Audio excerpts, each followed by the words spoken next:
karena waktu terbatas juga dan baterai juga udah menipis, bisa ngasih Zoe kasih tips-tips kita nyari pasangan yang tepat buat diri kita sesuai dengan diri kita apa adanya dan kita kenali dulu pasangan kita juga. Kira-kira tipsnya apa butuh berapa lama, terusnya gimana sih untuk maintain itu dan kita tahu benar lo yang tepat buat gue.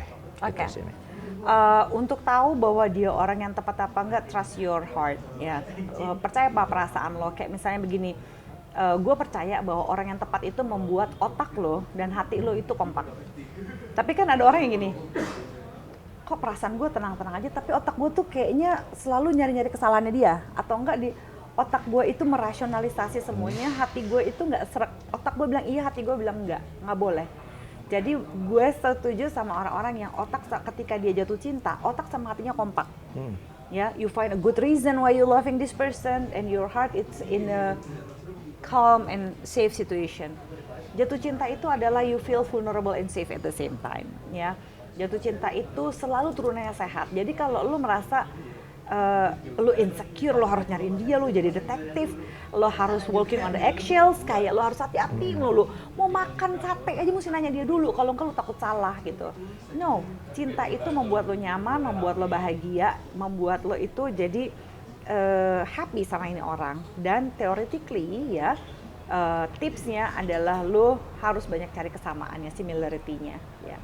Lo mesti mencari hal-hal yang bisa lo nikmati bersama, bukan masalah opposite attract gitu. Lo mencari orang dengan value yang sama ya, bahkan spirituality yang sama. Spirituality bukan cuma agama loh, tapi juga spirituality itu it's about do you believe the same thing or not. Kalau agama lo sama tapi gue percaya pada green action, lu nggak percaya sama green action, susah kan kita. Yang satu pakai sampah plastik mulu, yang satu berusaha untuk nggak pakai sampah plastik gitu kan. So bahaya gitu, kayak gitu-gitu. So thinking about that. Jadi value-value seperti ini itu penting. Ketika lu tahu secara sosial, misalnya gini, kalau dia dari awal sukanya musik metal, lu sukanya musik klasik, jangan dipaksa orang ini untuk berubah.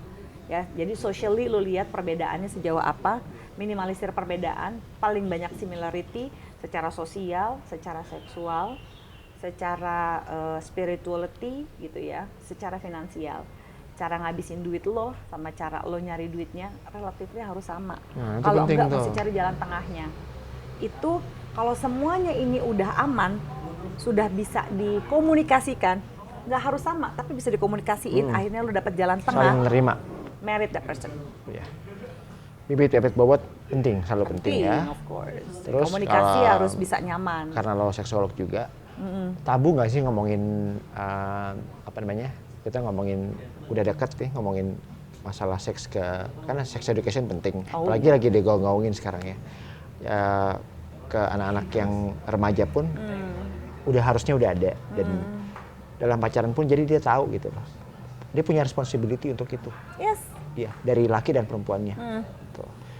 Lepas dari agama ya, dari agama pasti kita punya persepsi yang pasti beda. Nah, tipsnya apa nih Joy? Oke, kalau pertama ada dua macam ya. Ada yang mau premarital sex, ada yang enggak gitu. Yang pertama, kalau lu memang menganggap gue nggak mau beli kucing dalam karung, gue mesti test drive dulu. Jangan lupa itu pun ada resiko ya, resiko infeksi menular seksual, kehamilan dan janinnya, perilaku seks beresiko. Terus dari situ kita mesti paham benar-benar gitu bahwa satu, perilaku beresikonya, lu siap-siap jangan sampai lu terkena ya dalam perilaku beresiko ini kalau misalnya lu mau melakukan seks pranikah. Tapi enaknya mungkin lu bisa tahu sexual compatibility-nya di depan. Dan buat orang-orang yang enggak, saya nggak mau, saya tetap pokoknya nggak mau melakukan seks pranikah, saya mau entah kalau udah nikah aja baru melakukan hubungan seks, oke juga. Ya tetap ada resikonya, kemungkinan tidak kompatibel, tapi untungnya ya relatif bisa dipelajari. Tapi nggak boleh malu-malu, harus dikomunikasiin. Cuma buat mereka-mereka yang memilih untuk tidak melakukan, atau nggak melakukan test drive dulu sebelum menikah, harus dibahas kayak ekspektasi lo apa sih tentang seks.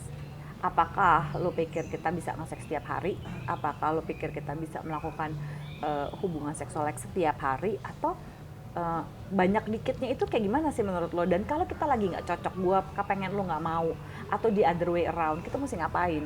itu harus dibahas gitu. Jangan kalau udah kejadian orang sensi banget pasti gitu. Iya. So Ini- talk about it. Ini dari awal aja diomongin kan. Kalau lebih sampai nih, aduh mah nggak enak, di antara semuanya kita bisa ngomongin itu nggak enak, ngapain lo nikah? enak. Nggak usah lah. Jangan bikin susah hidup lo gitu. Ya cari yang lain lah ya kan Cari masih yang banyak. lain. Dunia nggak sempit daun Kelor. Bukan, kelornya. daun apa? Daun bawang. Daun bawang. Lebih kecil lagi. Daun bawang panjang. Tintanya udah habis ya? Nggak Gitu. sana. Oke, kayaknya episode berikutnya berlanjut lagi. Akan di kota mana? Tebak aja, karena pasti ada rahasia di balik Kita lihat saja nanti. obrolan gua sama Zoya gitu. Oke, Thank you. thank you banget Zoe. Ya, kita begini karena emang lagi corona nih pas lagi syuting, jadi sedih.